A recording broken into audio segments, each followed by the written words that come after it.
Hi everyone, good morning. Welcome to St George's Park, ahead of tomorrow's fixture against Portugal. Please be joined by Sarina and Leah. And Anton, as you have the mic, we'll begin with you. Morning both. Morning. Sarina, let's just start with the Marriott's retirement, shall we? Can you describe us through the events that led up to the decision and how surprised were you? Well, I can just talk about, of course, that I'm really disappointed and sad that she's not part of the team. because I want her in my team. And that must have been a really hard decision for her. And so it is for us. So, yes, of course, there have been a couple of conversations which I don't want to share here, because that's between us. Yeah, and it's hard. I find it hard. And it's hard for her at the same time. What do you find the hardest? That I want her in my team. And she is, you know, she has done such a great job for England. She has made a massive difference, and we have had an incredible journey so far.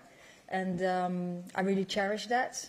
So that's also where the disappointment comes from too. You say you're disappointed. Did that ever bubble into annoyance? Because we're only 5 weeks from the Euros, and you've got a very inexperienced group of goalkeepers. Yeah, of course, that's hard. But I want to keep to disappointment. It's emotional, because you also have a relationship, and we've had such a massive journey together, with lots of highs and of course some lows too. And that's what makes it really hard. But we have to move on too, and we don't have time now to celebrate that, because we have to look forward. We have a game tomorrow. We're going into the Euros, and after that we can think about those things. Leah, you were still celebrating on Monday. So what was your reaction when you found out? Yeah, I spoke to Mary. Mary's, I hope she would describe me in the same way, but she's one of my closest friends in football in terms of what we've been through together, the journey that we've been on. So I'm devastated just because I love her. I love being her teammate. I think the way that she wears an England shirt is an example to us all. So I'm very sad that I don't get, those memories aren't going to continue in an England shirt. But for her, and if she thinks this is the best thing, I'll support her in that always. I'm intrigued from a player's point of view, because obviously you have the personal connection that goes back years, but also, as Sarina was saying, there's the England side to this, which is one, that national duty, and two, the fact that, the team is worse off without her. Is that difficult to balance? Of course, when you have conversations as players, it's, like I say, selfishly, I want Mary as my teammate, and I think everybody in the country wants Mary to play for England because of the incredible service that she's given and the passion. I share that, which is why I think on that human level, if I know Mary and I know that playing for her country meant everything to her, and she always did such a great job with it, that I think for her to come to that decision, I will always respect that first, and I care about Mary as a human first before a footballer. But of course, we're a team and we want to win, and Mary and that team gives us a better chance of winning. I know that to be true. As a defender, as captain, do you feel as though you've got a little bit of an experience gap in that team, and does that worry you going into a very difficult group at Euros? I think, but that's obvious. She's a leader. She's got experience. To lose her obviously leaves a gap there, but we've had that happen before, and players have to step up and show what they're made of also. So across the whole process of, it's not just you guys see what we do on a pitch, but there's obviously hours and hours and days, months that go into being a team that steps out there, and now we have an extra pair of shoes to fill in a number of different areas, and I'm sure the team will be grand. I think that's what you prepare for as a team, so that you're ready for all those eventualities. So just one more question on Millie. Obviously she isn't here, and she's been pretty open with the reason why she isn't here. Just how is she, kind of support is she getting from the team, and how much time does she have, I suppose, with a big tournament not far away? Yeah, of course. Yeah, she has to take care of herself. We are in conversations, and but I don't know where that gets to. We have we'll stay in contact, and I hope she feels better soon. But I don't know that yet at the moment. Thanks, Anton. We'll go to Emma from the BBC. Thank you. Hi both. Congratulations, Leah, obviously Thank you. on Arsenal's win. Sarina, just to kind of follow up on the stuff you were saying about Mary, appreciate you covered a lot there, but there was some people who, described the decision as a selfish one because of the knock-on effect on obviously the team going into the Euros and the timing, etc. I wondered, what's kind of your response to that, and, did that cross your mind at any point? Well, I just want to keep it that I'm disappointed, I'm sad, I want her in the team, and just express the same things that I just expressed to you, and I want to keep it that way. I appreciate that. And Lee, I suppose, the same question to you. I think to arrive at that decision must be one of the hardest in your career. So I like I say, a human first. I hope Mary's okay, and I hope this is the best decision for her, and we'll miss her. Yeah, and just on Millie's withdrawal, I wonder, as a fellow player, how brave do you think that decision was for Millie herself to say, I need to take a break, and for her to make that decision herself and not someone else? I think for anybody to speak out about mental health is a brave thing to do. I think it encourages other people to do the same. So she's leading by example there, and I've personally stayed. I've given Millie a bit of space. I think when somebody's in that headspace, but naturally, any support that she needs and anything that she needs from the team will be there to give it to her. Yeah, thanks both. Cheers. Thanks, Emma. I'll go to Kit. Hi both. Sarina, you've said you're disappointed and sad about Mary's decision.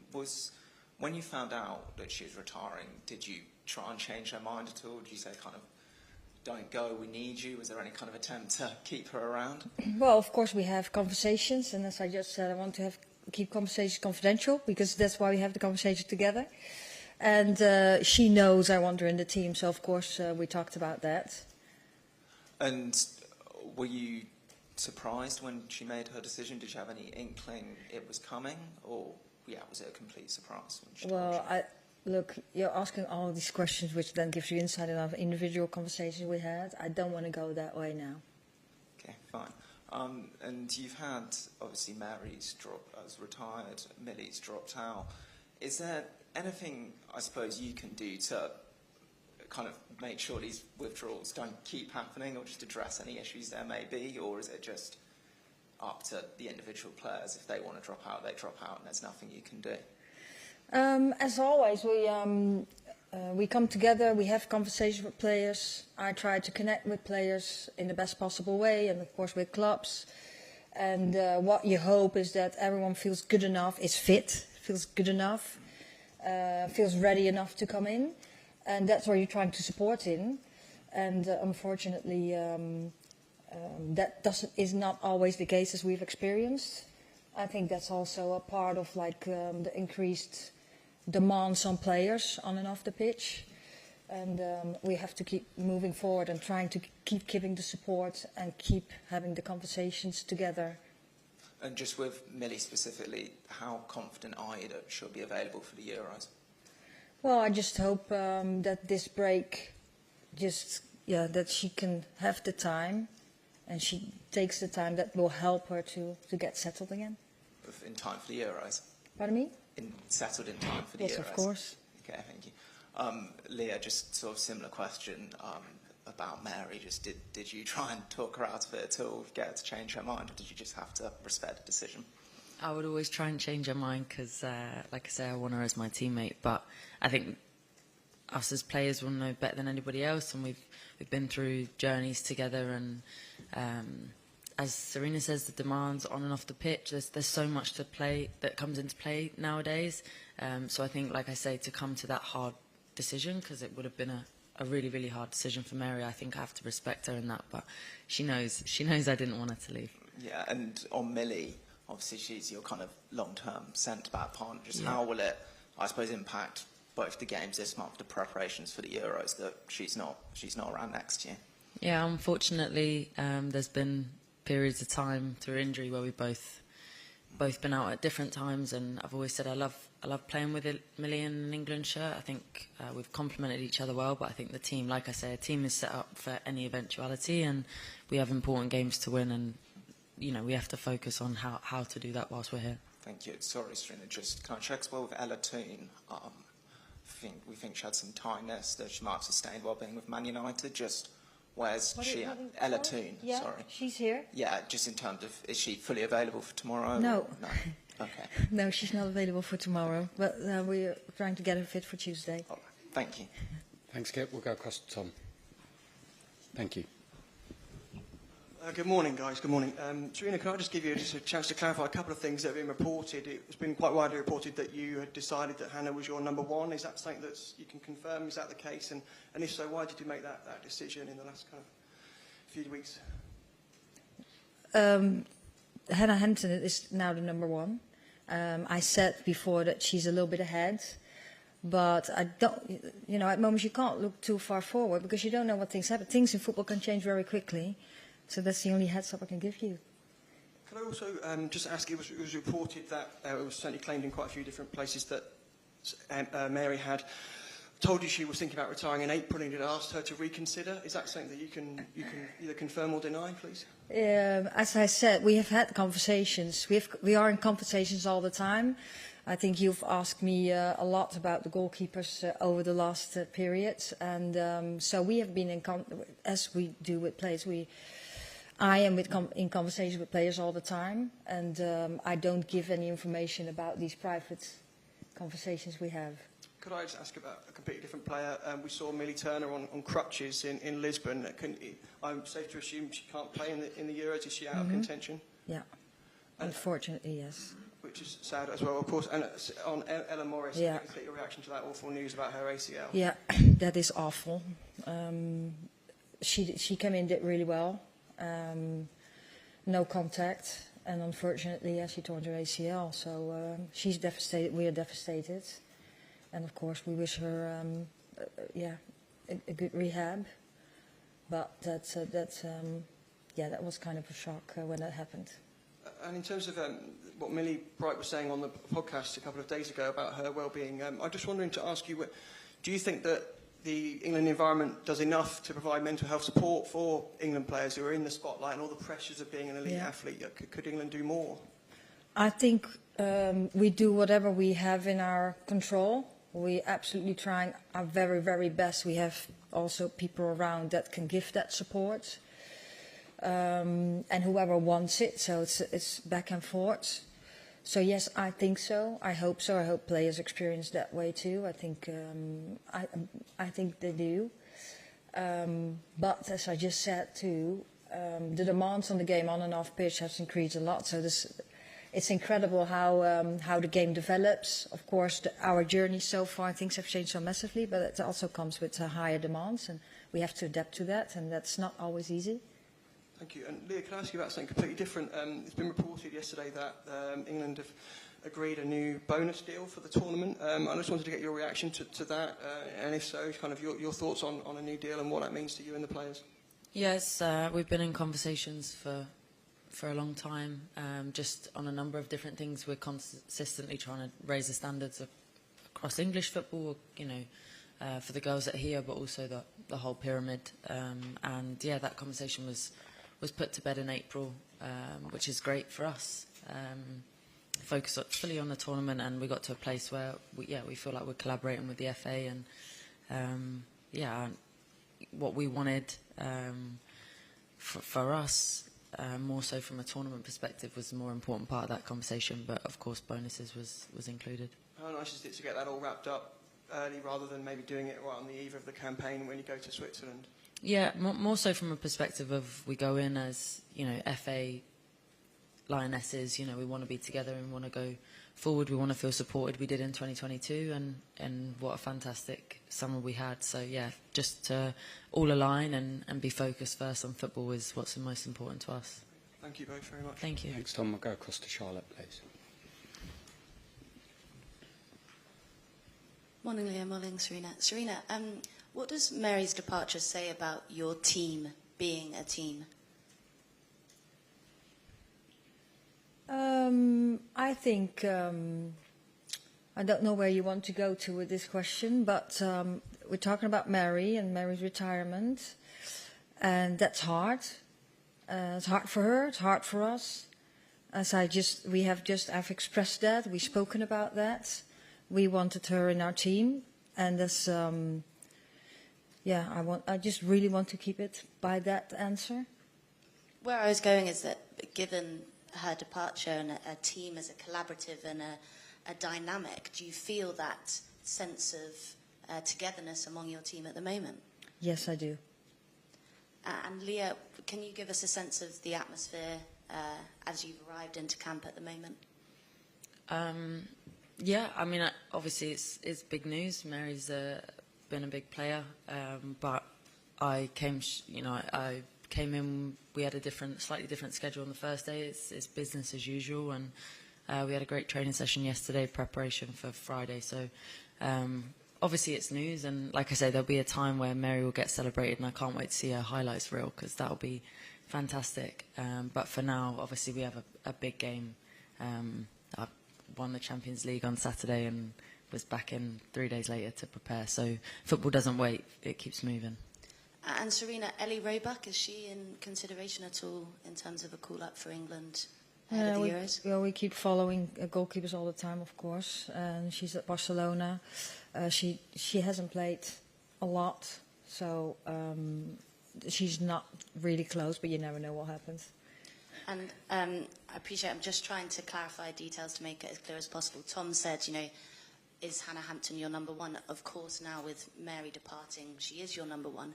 But ahead of this camp, when Mary and Hannah were still in consideration, was it firm in your mind that Hannah was number one? Well, we are not in that situation. So that's speculation, so I don't want to talk about that. She was a little bit ahead, Hannah, and that's where we finished. Thank you very much. Thanks. We'll go across to Vicky. I was going to say, it's a long way for the mic to travel.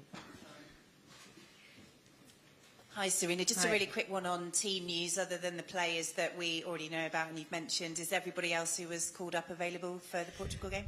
No, Alessia's not available either for tomorrow. And can you give us a little bit more detail about Alessia and Ella Toons? Yeah, they're not ready for tomorrow. We're trying to get them ready for Tuesday. We need these days. So they're not long-term injuries. It's taking care of them and not taking big risks. No problem. And can you give any insight into what the injuries are, like ankle, knee, muscle injuries? Or No, it's a calf. Injuries. Calf for both of them. Mm-hmm. Great. Thank you so much. Thank you, Vicky. We'll go across to Catherine.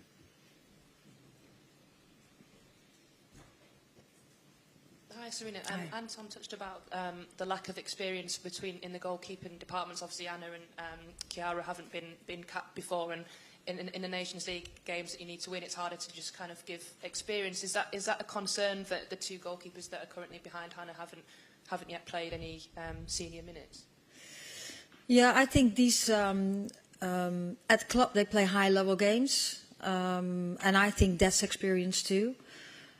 So as we say all the time, the game develops very quickly. The games domestically or internationally too, when you talk about USA, that's a very high level, big routes, things like that. So I think we do have experience. Yeah, and if you look at major tournament experience, then that's the next step. And just on Hannah, I mean, naturally there'll be a lot of focus on her with Mary's departure, which isn't obviously her fault, but it just will come with it. And does she maybe need a little bit extra support just to kind of, deal with maybe the pressure that's going to come with the spotlight that will be on her now? Yeah, I think both have been in the spotlight all the time over the last month, year, I would say. And so I don't think that's changed. The spotlight is on us. The spotlight is on every single player, and the spotlight is also on Hannah Hampton. As I said too, we always are in conversations with players, and we always try to give them the best support they need. And that's back and forth, or that's responsibility for the player and us, and also, and in collaboration with club. Okay, we'll take a final question from Tara. Hi, Sarina. Hi. I was just wondering if you had an update on Lauren James and how close she is. She is in rehab still. She's in a good place in rehab, doing really well.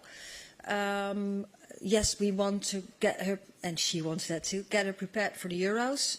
So far, she has ticked the boxes that she needs to tick, and we're just progressing her. She's progressing at club together with, in collaboration with the FA, with us. And we just hope she keeps moving forward and that she can join the team later on. Not in this camp, but later on. Cool. Great. We'll see a lot of you tomorrow at Wembley. Thank you. Thank you. Thank you.